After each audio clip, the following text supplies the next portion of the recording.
San Diego County is known for being one of America's most expensive regions. KPBS's new series, Price of San Diego, explores the real cost of living, from rising grocery prices to car insurance premiums. Follow our series at kpbs.org/Price of San Diego.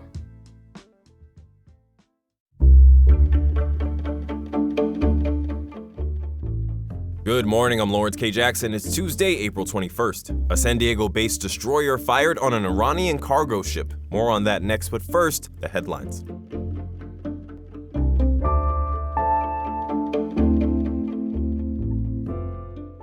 A study from UC San Diego's School of Medicine looked at more than 11,000 teens and found that cannabis use led to slower gains in areas like focus, memory, and processing speed. UCSD's Adolescent Brain Cognitive Study is said to be the largest long-term study of brain development of young people in the U.S. Lead author of the study, Assistant Professor Natasha Wade, says the differences might seem marginal at first, but can add up in ways that affect learning and everyday functioning. The study found that different components of cannabis also led to different results. Teens with evidence of THC exposure, the main intoxicating ingredient in cannabis, showed worse memory over time than those with evidence of just CBD. Wade says that the study's results prove that delaying cannabis use supports healthy brain development, as adolescence is a critical time for the brain to develop. As first reported by the Union Tribune, the median home price for a single-family home in San Diego dropped slightly in February. Overall sales increased. Adam Data Solutions says the median home price for February was $872,000, which is a 1.5% drop from this past January. And 1 month before that, in December, the number of homes sold in San Diego County was the lowest in a single month for 35 years. The total number sold was 1,615. Redfin Data Center says that homes are also taking longer to sell. 46% of homes in the county were sold within 2 weeks, which is also down from the year prior. Forecasters are predicting mild and partly sunny weather for the first half of the week, and then cooler, breezier conditions are anticipated by the weekend. Our coastal areas will land in the upper 60s. Inland Valley should see cooler and cloudier weather starting today. And a cool weather marine layer is expected across our mountain and desert regions. The National Weather Service says that Wednesday looks to be the coolest day of the week, with highs 5 to 10 degrees below normal for this time of year. From KPBS, you're listening to San Diego News Now. Stay with me for more of the local news you need.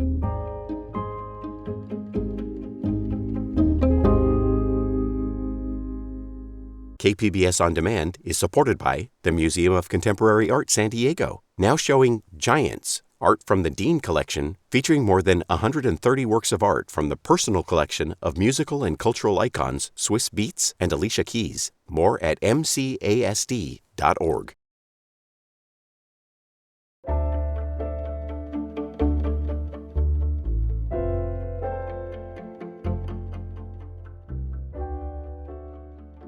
The U.S. Navy continues to enforce a blockade of Iranian ports. On Sunday, a San Diego-based destroyer fired on an Iranian cargo ship attempting to run the blockade. Military reporter Andrew Dyer has details of this rare ship-to-ship engagement. Motor Vessel Toska, vacate your engine room. A radio message from the destroyer USS Spruance warns the MV Tauska it will be fired upon. We're prepared to subject you to disabling fire. After some final warnings from the ship's horn, the Spruance fires its 5-inch gun. They weren't explosive rounds. They were rounds that were intended to disable the merchant ship. Brad Martin served 30 years in the Navy as a surface warfare officer. Now a senior researcher at the RAND Corporation, he says ship-to-ship combat is rare. Conventional naval warfare is not something that we've done in a long time. The Pentagon says after the cargo ship was disabled, Marines boarded and seized the vessel. The Spruance deployed to the Middle East in January with the aircraft carrier Abraham Lincoln. 2 of the 10 destroyers in the region are based in San Diego. Andrew Dyer, KPBS News.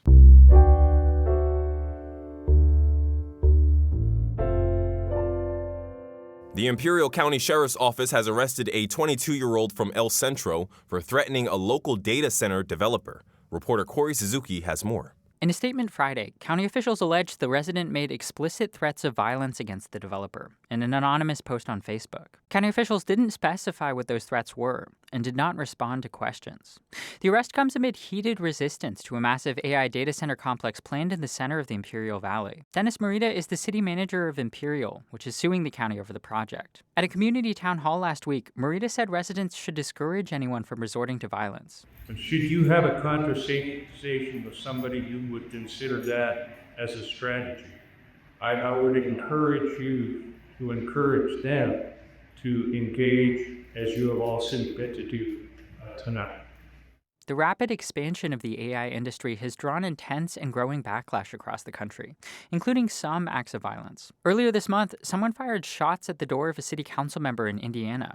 Days later, a man threw a Molotov cocktail at the home of OpenAI CEO Sam Altman in San Francisco. Corey Suzuki, KPBS News. Hundreds of artists, activists, and cultural leaders gathered at Civic Center Plaza outside City Hall yesterday to protest Mayor Todd Gloria's proposed near-elimination of arts and culture findings from the city budget. Arts reporter Julia Dixon-Evans says community leaders call the cuts disproportionate. Arts leaders say the proposed budget slashes arts funding by $11.8 million, an 85% reduction.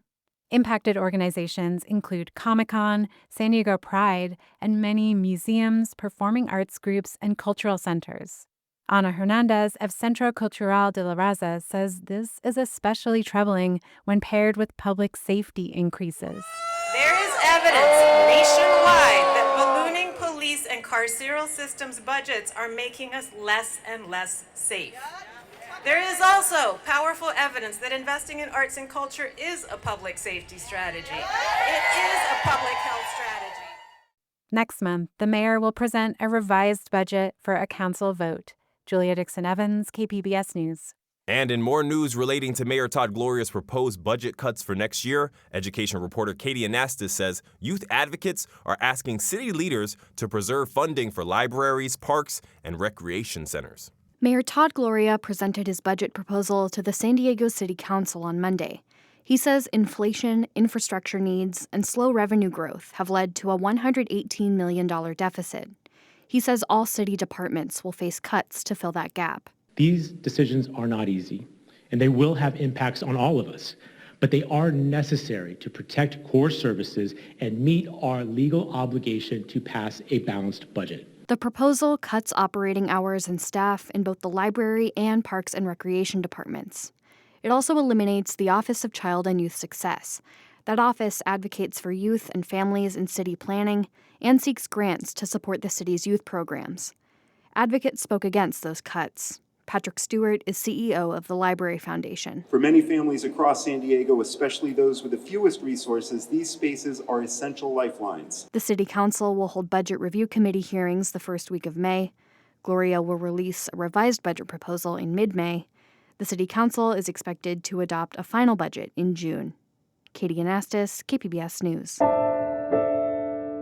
La Jolla Playhouse's annual WOW, or Without Walls Festival, returns to the UC San Diego campus for the third year. It's a 4-day celebration of immersive, interactive, innovative, and site-specific art experiences. Arts reporter Beth Accomando previews the festival. Artists embrace La Jolla Playhouse's Without Walls, or WOW Festival, and for good reasons. WOW is a unicorn. Oh, I think WOW is a very beautiful festival. I call it the Sundance of immersive theater. WOW is something else, and it's something extraordinary. WOW has built a platform for some of the most unique and interesting artists in the world. And so there really aren't a lot of opportunities like this. That's Karen Castelletti of Enemies of Time. In the Without Walls Festival in particular, we see a really beautiful and somewhat unusual investment by a traditional arts venue in a more emerging field of immersive theater, experimental theater. Enemies of Time is ambitiously bringing 2 shows to WOW this year. Molly Went Missing, an interactive ghost story, is already sold out, but you can still attend their other show, says Lyra Leven. Our other show is a self-paced walking adventure called Message in a Bauble. And so you start the adventure by finding a bauble machine that an emerging sentience has been caught in, and they need your help. Michael Feldman is another enemy, aka member, in the company. You get to text back and forth with these characters, and you end up in the middle of a debate between them. And so you get to make choices, and those choices matter and affect the story and affect the way that things move forward. San Diego artist Casey Hall-Landers tackles the challenges of living with disability. My Body's Wake is a tender exploration of disability through multimedia, live violin, dance, and body painting. It is a love letter to our disabled community and invites you in to witness our resilience, our dark humor, and our joy.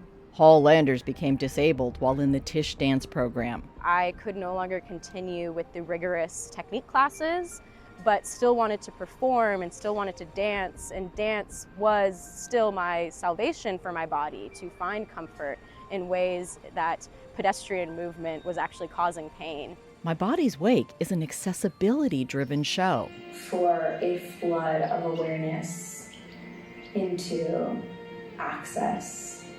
So access is integrated into the artistic practice and design elements, as well as front of house and production. Noah Barankin of Drummatics is also from San Diego. We're bringing Rhythm Delivered to the WOW Festival, and it is all that creative exploration of rhythm and how it can be found and made through our bodies, found items, and different other instruments.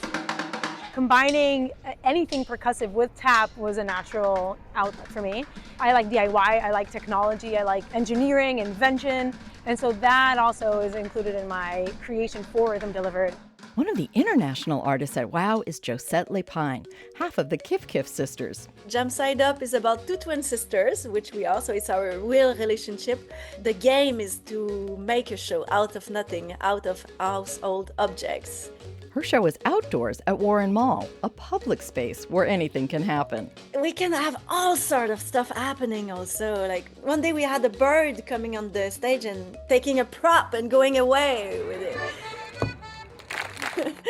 So you have to experience it with the people and play. It's a show about joyful play and how joy can bring people together. Sandra Portel-Andreu will also be outdoors by the Stewart Collection's Bear. Terra firma essentially translates to land signatures, and it's a site-specific performance and also a community activation that centers on memory, land, and our relationship to home. The community activation involves a time capsule that audiences can contribute to. And to bring the festival to a fitting conclusion, you can check out the Tea Party at the End of the World, created by Jessica Crean. Have I thanked you yet for coming to this tea party at the end of the world?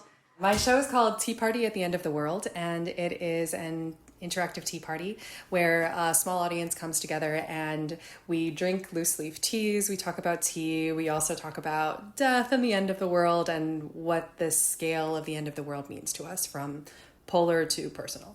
There are two things happening right now. One of them is this tea party, and the other is the heat death of the universe and the subsequent obliteration of all matter. And there's no way that this tea party is going to be more intense than universe-wide maximum entropy. I hope that whets your appetite to venture outside the traditional bounds of theater for your chance to be wowed. Beth Accomando, KPBS News. That's it for the podcast today. As always, you can find more San Diego news online at kpbs.org. I'm Lawrence K. Jackson. Thanks for listening and subscribing. By doing so, you're supporting public media, and I want to thank you for that. Have a great day.